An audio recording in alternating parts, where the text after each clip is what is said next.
wabarakatuh. Salam sejahtera. Terima kasih atas kiriman mesej tahniah daripada tim Julang, Haris Diol, Alif Amdan, juga Azlan dan semua rakan-rakan di tim Julang.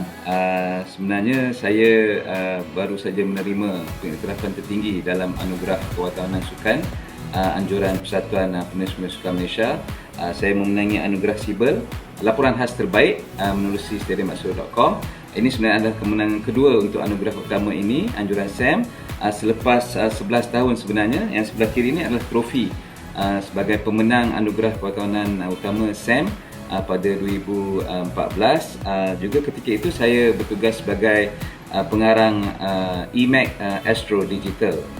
Dan sebenarnya ini adalah satu kemenangan berpasukan dan saya ucapkan terima kasih atas segala mesej dan kiriman ucapan tahniah, dan semoga Julang terus menjulang. Terima kasih.